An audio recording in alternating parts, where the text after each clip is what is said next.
بسم الله الرحمن الرحيم، والصلاة والسلام على سيدنا محمد الصادق الأمين. السلام عليكم مشاهدي الأعزاء، نتمنى تكونوا لاباس. اليوم جيتكم بوصفة مقروض الكوشة، سلطان مائدة كل الجزائريين، اللي نتمنى تعجبكم وتجربوها. إليكم المقادير.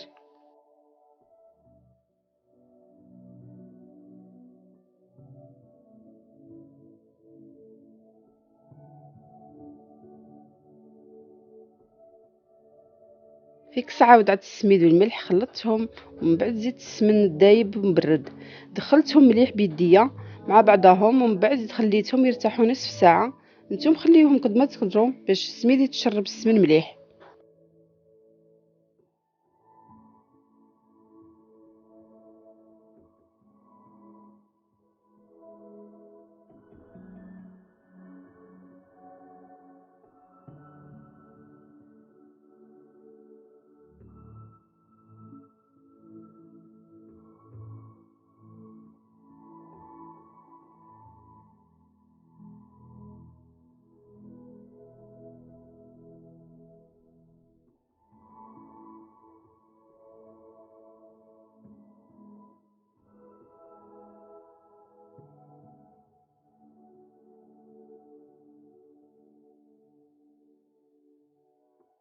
بعد ما فاتت نصف ساعة جبت الخليط نتاعي، حليته كما راكم تشوفوا باطراف الاصابع، ورشيت عليه الماء وما الزهر، ولميته بلا عجين، وزيدت خليته يرتاح ساعة. ننصحكم ما تعجنوش باش ما يروحلوش التبساس ويجيكم يابس.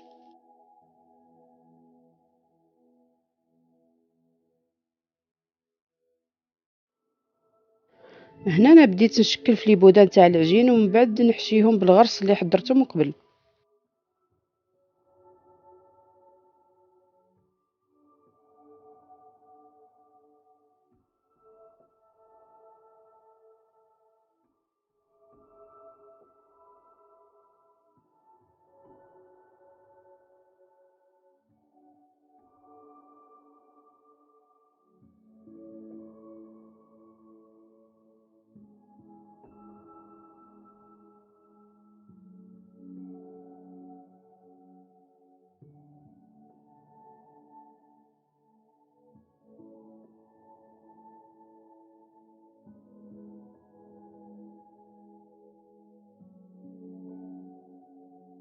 حاولوا تسقموا لي بودان تاعكم باش ما يخرجلكمش الغرس ويجيكم متحوف.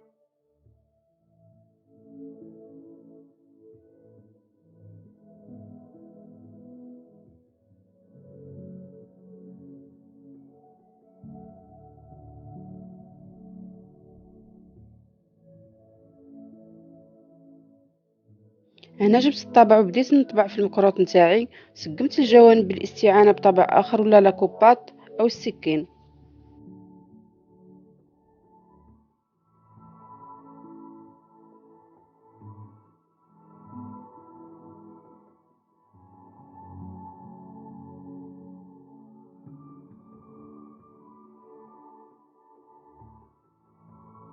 هنا كما راكم تشوفوا قطعت المقروطات، سقمتهم ووضعتهم في سنيوة بهذا الشكل.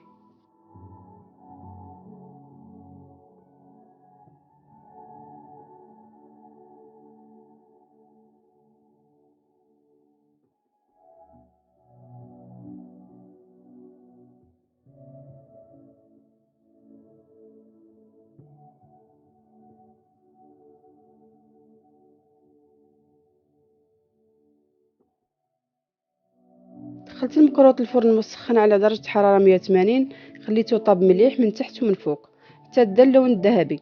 نتوما خليوه يطيب بغردو، واذا كان تشكوا حبات ما تنخلعوش لانهم رايحين يتسقموا كي يبردوا.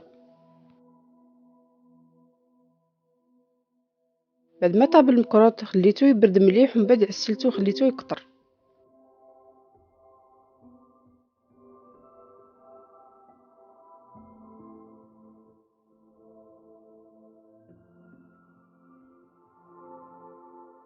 هذا هو الشكل النهائي نتاعو بعد ما وجد معسل ومرمل كما يحبوا الخاطر. باذن الله كل مبتدئه تجربوه راح ينجح معاها. دمتم في رعاية الله، والسلام عليكم.